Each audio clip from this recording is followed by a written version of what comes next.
નમસ્કાર મિત્રો, એક અમારો કાર્યક્રમ આદત બદલો જીવન બદલો જે ખૂબ સફળતાપૂર્વક આગળ વધી રહ્યો છે. ત્યારે આજે અમારા જુનિયર ઢીંગલાઓ જેમ કે અમારો દીકરો મોટો તેજ, નાના ઢીંગલાભાઈ કલ્પભાઈ અને અમારા ભત્રીજા દક્ષભાઈ, તો સારી આદત અને ખરાબ બાબતો બાબતે અમારા ઢીંગલાઓ સાથે આજે ચર્ચા કરવી છે. તો તેજભાઈ, દક્ષભાઈ, આપણે સારી આદત કોને કહી શકીએ? સારી આદત કોને કહીશું? હા, બોલવાનું, જવાબ આપવાનો તમારે. જ્યાં ત્યાં થૂકવું નહીં. ચાલો. માવો નહીં ખાવો. જ્યાં ત્યાં થૂકવું નહીં, માવો ન ખાવો. કચરો કચરા પેટીમાં. કચરો હંમેશા ક્યાં નાખવો જોઈએ? કચરા પેટી. હવે દાખલા સિગરેટ ન પીએ. હવે આપણે એવો ટોપિક હતો કે ભાઈ કચરો ક્યાં નાખવો જોઈએ? કચરા પેટી. તો ઘણી બધી વખત આપણે ફરવા જઈએ, કોઈના પ્રસંગોમાં જઈએ કે કોઈ મંદિરોએ જતા હોઈએ તો જે તે વસ્તુ ખાઈને આપણે હંમેશા શું કરીએ? કચરો જ્યાં ત્યાં નાખતા હોઈએ. પછી આપણે કંઈક ગંદકી થાય તો ગંદકી કરી કોણે? આપણે જ કરીને. તો આપણે એ વસ્તુને ક્યાં નાખવી જોઈએ? કચરા પેટીમાં, ડસ્ટબિનમાં નાખવી જોઈએ. ચલો, આ એક સારી બાબત છે કે ભાઈ આપણે કચરો હંમેશા ક્યાં નાખવો જોઈએ? કચરા પેટીમાં, ડસ્ટબિનમાં નાખવો જોઈએ. ચલો, આ સિવાય બીજું કઈ બાબત સારી કહેવાય? સારી કઈ આદત કહેવાય? ચલો, દારૂ ન પીવો જોઈએ. કોઈ માણસ વ્યસન કરતો હોય, કારણ કે દારૂ પીવાથી અમારે કલ્પભાઈ વાત કરી, બીડી ન પીવી જોઈએ. કારણ કે દારૂ પીવાથી, બીડી પીવાથી, તંબાકુ ખાવાથી આપણા સ્વાસ્થ્યને ભલે તાત્કાલિક કોઈ આપણને ઇફેક્ટ ન થાય, પણ આ બધી બાબતની આપણને ધીમે ધીમે અસર થતી હોય, આપણા સ્વાસ્થ્યને, આપણા પરિવારને ખૂબ મોટી નુકસાની પહોંચાડતું હોય. તો આવી બધી બાબતોથી આપણે શું રહેવું જોઈએ? દૂર રહેવું જોઈએ. ચલો, આ સિવાય બીજી કઈ સારી બાબત હોઈ શકે? કામ કરવું. ચલો, કામ કરવું જોઈએ. તો કામ તો ઘણા બધા પ્રકારના હોય. તમે અત્યારે ભણવા માટે જાઓ છો, તમારું કામ શું અત્યારે? ભણવું એ અત્યારે આપણું કામ છે. હોમવર્ક કરવું, પછી તમને જે વાંચન કરવા આપ્યું હોય એ વાંચન કરવું, પરીક્ષાની તૈયારીઓ કરવી, એ વિદ્યાર્થી તરીકે અત્યારે તમારું કામ કહેવાય. પછી મોટા થઈએ તો કામ ધંધો કરવો, એને પણ કામ કહેવાય. ઘણી બધી વખત આપણે આપણા સગા સંબંધીઓના લગ્ન પ્રસંગે ગયા હોઈએ તો લગ્ન પ્રસંગમાં જઈને એ પ્રસંગ જેના ઘરે હોય એને મદદરૂપ થવું એ પણ એક પ્રકારનું કામ. કોઈ મંદિરના કામકાજો ચાલતા હોય તો એ મંદિરે જઈને આપણે કોઈ એના નાની મોટી સેવા કરીએ, અથવા તો કામની અંદર આપણા પડોશની અંદર કોઈ વ્યક્તિ હોય અને બીમાર પડ્યા, એને કોઈ લઈ જઈએ એમ હોય નહીં દવાખાને, તો આપણે એમની મદદ કરવી એ પણ એક પ્રકારનું કામ થયું. તો કામ સામાજિક હોય, આર્થિક હોય, ધાર્મિક હોય, ઘણા બધા પ્રકારના કામકાજ હોઈ શકે. તો આવા કામકાજોમાં બને ત્યાં સુધી આપણે એકબીજાને શું કરવું જોઈએ? મદદરૂપ થવું. ચલો, આ સિવાય બીજી કઈ વાત સારી હોઈ શકે? સારી આદત બીજી કઈ હોઈ શકે? ચપ્પલ. આપણે કઈ બહારથી આવીએ છીએ તો આપણા ચપ્પલો હંમેશા આપણે યોગ્ય જગ્યાએ ઉતારવા જોઈએ. આ પણ એક સારી આદત છે. ચલો, આ સિવાય બીજી કઈ સારી આદત હોઈ શકે આપણી અંદર? ચલો, એટલે મમ્મી જે ઘરકામ કરતા હોય તો ઘરકામની અંદર આપણે મમ્મીને મદદરૂપ થવું, આ પણ એક સારી વાત છે. ચલો, આ સિવાય બીજું શું કરી શકીએ આપણે? કોઈની સામે ન બોલવું, આ પણ એક સારી આદત છે. વડીલો હોય, આપણાથી મોટા હોય, એ શિક્ષક હોય, માતા પિતા હોય, કે આપણા મોટા ભાઈ બહેન હોય, કે સગા સંબંધી હોય, તો આમની સાથે પણ આપણે શું કરવું જોઈએ? ખોટી રીતે આપણે એમની સામે બોલવું જોઈએ નહીં. ચલો, આ પણ વાત સારી છે. આ સિવાય બીજું શું હોઈ શકે? કોઈને આપણાથી મોટા કે નાના કોઈને આપણે તુકારાથી ન બોલાવવા જોઈએ. આપણાથી નાના હોય તો એમને વાલથી બોલાવાય, આપણી સરખી ઉંમરના હોય તો મિત્રતાના ભાવે બોલાવાય, આપણાથી મોટી ઉંમરના વ્યક્તિ હોય તો એને આપણે વડીલના ભાવ તરીકે એમની સાથે આપણે વર્તન કરવું જોઈએ. સારી વાત છે. ચલો, આ સિવાય બીજું શું હોઈ શકે? ઘરની અંદર કે કોઈ પણ જગ્યાએથી જે વસ્તુ જ્યાંથી લીધી હોય ફરી વખત એ જ વસ્તુ ત્યાં મૂકવી જોઈએ.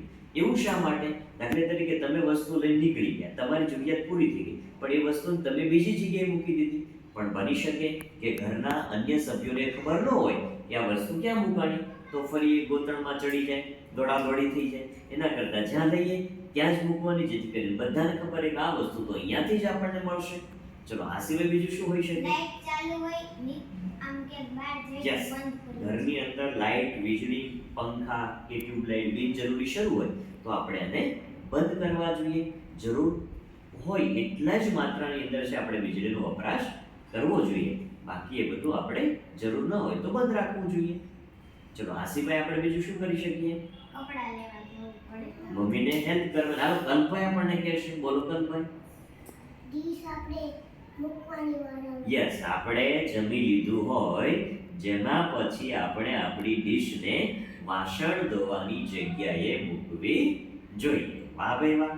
ચલો બીજું શું કરી શકીએ આપણે? સારી આદત શું હોઈ શકે આપણી અંદર? જીદ નહીં કરવાની. ખોટી જીદ નહીં કરવાની કે ભાઈ મમ્મી પપ્પા કે બાપુજી કે મોટા મમ્મી કે ભાઈ કોઈ પણ એમ કે આપણે આ નથી કરવાનું તો આપણે એ વાતની ખોટી જીદ નહીં કરવી. કારણ કે કોઈ વ્યક્તિ આપણને એમ કહેતો હોય કે આ ન કરાય તો એનો મતલબ એમ થાય કે એનો કંઈક ફાયદો હોય તો જ એ લોકોએ આપણને ના પાડી હોય. તો આપણે ક્યારેય કોઈ વસ્તુનો લઈને ખોટી જીદ નહીં કરવાની કે મારે આ રમકડું જોઈએ, કે મારે આવી જ ચોપડી જોઈએ, કે મારે આવી જ પેન જોઈએ, કે મારે તો આ પ્રવાસમાં જવું જ છે, કે મારે તો આવા જ કપડાં પહેરવા છે. આવું ક્યારેય કરવું જોઈએ નહીં. ચલો આ સિવાય બીજું શું કરી શકીએ આપણે? જમવા બેસવીએ પહેલા હાથ ધોવા. યસ, જમતા પહેલા અને રમીને આવીને તરત જ આપણે શું કરવું જોઈએ? આપણા હેન્ડ વોશ, હાથ બહુ વ્યવસ્થિત રીતે સાફ કરવા જોઈએ. કારણ કે આપણે જ્યાં ત્યાં રમીને આવ્યા હોય તો બની શકે કે આપણે અંદર હાથની અંદર ઘણા બધા કીટાણુઓ જે રોગોને ફેલાવનારા હોય એવા કીટાણુઓનો પહેલા નાશ કરી અને પછી ચોખ્ખા હાથે આપણે જમવા માટે બેસવું જોઈએ. ચલો આ સિવાય બીજી શું સારી આદત હોઈ શકે? માટીમાં રમવા ગયા હોઈએ, શેરીમાં રમવા ગયા હોઈએ તો શું કરવાનું? આવીને તરત જ પહેલું કામ હાથ અને પગ બંને ધોવાના અને સાથે સાથે મોઢું પણ ધોઈ લેવાનું. ચલો આ સિવાય બીજું શું હોઈ શકે? વસ્તુનો ખોટો બગાડ ન કરવો. કોઈ પણ વસ્તુ હોય, પાણી હોય કે વીજળી હોય કે ભોજન હોય, કોઈ પણ વસ્તુનો ખોટો બગાડ ક્યારેય કરવાનો નહીં. જેટલી જરૂરિયાત આપણે હોય એટલી જ માત્રામાં એ વસ્તુનો આપણે વપરાશ કરવો જોઈએ. ચલો બીજું શું આપણી અંદર સારું હોઈ શકે? કાંઈ વસ્તુ તોડવી ન જોઈએ. કોઈ પણ વસ્તુને નુકસાન થાય, શાળા હોય, કોલેજ હોય, રોડ રસ્તા હોય, બાગ બગીચા હોય, આપણું ઘર હોય કે કોઈનું ઘર હોય, કોઈની વસ્તુને આપણે નુકસાન થાય એવું કામ ક્યારેય કરવાનું નહીં. કારણ કે આપણી જ વસ્તુને કોઈ તોડી નાખે તો આપણને કેટલું દુઃખ થાય. તો બીજાની વસ્તુને આપણે ક્યારેય નુકસાન કરવું જોઈએ નહીં. ચલો આ સિવાય બીજું આપણી અંદર શું સારું હોઈ શકે? ચોરી ન ચોરી ન કરવી જોઈએ. એ પરીક્ષાની ચોરી હોય કે કોઈની વસ્તુની ચોરી હોય કે કોઈના આઈડિયાની ચોરી હોય, આ આપણે ક્યારેય કરવું જોઈએ નહીં. ચલો આ સિવાય બીજું શું કરી શકીએ આપણે? પરીક્ષામાં ચીટિંગ ન કરવી. પરીક્ષામાં ચીટિંગ એટલે ખોટી રીતે માર્ક આવી જાય, હું તો હોશિયાર થઈ ગયો, મને તો નંબર મળી ગયો, આનાથી આપણું કલ્યાણ ક્યારેય થાય નહીં. એટલે પરીક્ષામાં પણ ગેરરીતિ આપણે આચરવી જોઈએ નહીં. બોલો બીજું શું હોઈ શકે આપણી અંદર સારું? બહાર રમવા જઈએ, ભાગવા. આપણે રમવા જઈએ, શેરીમાં જઈએ, મહોલ્લામાં જઈએ, શાળામાં ગયા હોય, કોઈ પણ જગ્યાએ આપણે રમવા ગયા હોઈએ તો આપણા સાથી મિત્રો સાથે આપણે ક્યારેય ઝઘડો કરવાનો નહીં. ઝઘડ્યા વગર શાંતિથી આપણે રમવાનું અને આપણને કોઈ જોડે રમવાનું ન ફાવતું હોય તો આપણે એમનાથી દૂર ઘરે આવીને આપણે આપણી પ્રવૃત્તિમાં જોડાઈ જવાનું. બીજું શું હોઈ શકે? બાટલી તોડવાની નહીં. કોઈ પણ વસ્તુ, આ બાટલી હોય, કોથળી હોય, કોઈ પણ આપણે વસ્તુ તોડવી જોઈએ નહીં. ચાલો બીજું શું હોઈ શકે? ચલો આ વાત કરી આપણે સારી આદતો કે આ બધું સારું કહેવાય, પણ આપણી અંદર એ કંઈક ખરાબ હોય કે જે આપણાથી ભૂલ થઈ જતી હોય, એવી કઈ બાબત કે જે તમે આજથી એ નહીં કરો. જેમ કે દાખલા તરીકે માની લો કે મેં આજે એક સંકલ્પ કર્યો કે ભાઈ ક્યારેક આપણે પ્રસંગોપાત બહાર જતા હોઈએ તો ઓલી કોલ્ડ ડ્રિંક્સ એટલે આપણે સોડા બાટલીઓ પીતા હોઈએ, તો મેં એવો નિર્ણય કર્યો કે ભાઈ મારા સ્વાસ્થ્ય માટે મને સોડા હાનિકારક છે, તો આજથી એ સોડા એટલે કોલ્ડ ડ્રિંક્સ ઠંડુ પીણું હું પીવાનું બંધ કરી દઈશ. તો આવી તમારી અંદર જે ખરાબ બાબત હોય એવી કઈ બાબત છે કે જેને તમે આજથી છે છોડવા માંગશો? Cold drinks. ચલો કોલ્ડ ડ્રિંક્સ નહીં પીએ. વાહ ભાઈ વાહ, તમે પણ. તો હવે કોઈ જગ્યાએ આપણે કોલ્ડ ડ્રિંક્સ પીવાનું નહીં. લગ્ન પ્રસંગમાં જઈએ, હોટલમાં જમવા જઈએ તો આપણે કોલ્ડ ડ્રિંક્સ પીવાનું આજથી બંધ કરીએ. ચલો બીજું શું કરી શકીએ આપણે? કુરકુરિયા. યસ, વાહ ગમ્યું મને. આજથી આપણે કુરકુરિયા ખાવાના શું કરશું? બંધ કરશું. ચલો બીજું શું કરી શકીએ આપણે? મોટા થઈને પોલીસ બનવું છે. વાહ ભાઈ વાહ. ચલો બીજું આપણે શું કરી શકીએ? છોડવાનું છે આપણી ખરાબ આદતને આપણે છોડવાની છે. તો એવી કઈ બાબત આપણે છોડશું? ચોકલેટ. ચોકલેટ ખાવાનું બંધ કરશું. વાહ ભાઈ વાહ. હાલો બીજું શું કરી શકીએ? ખાંડ. ખાંડ ખાવાનું બંધ કરી શકીએ. અતિ ઉત્તમ. કારણ કે અંગ્રેજો દ્વારા અપાયેલું આ ધીમું ઝેર છે, મીઠું ઝેર છે. જ્યાં જ્યાં પણ ખાંડવાળી વસ્તુ આવે ને એ આપણને આજ નહીં તો કાલે તકલીફ તો પહોંચાડશે જ. આપણી કોમેન્ટમાં પણ એક મિત્રની બહુ સરસ વાત આવી હતી કે ભાઈ તમારે જો બધી જ આદત છોડવી હોય તો એમાંની પહેલી આદત ચાની આદત છોડો. કારણ કે ચાની અંદર જે ખાંડ નાખવામાં આવે છે એ ખાંડ આપણને ધીમે ધીમે ધીમે ધીમે શું કરે છે? નુકસાની તરફ લઈ જાય છે. ચલો બીજું આપણે શું કરી શકીએ? પેપ્સી નહીં પીવાની. ચલો દક્ષભાઈ બીજું આપણે શું છોડી શકીએ?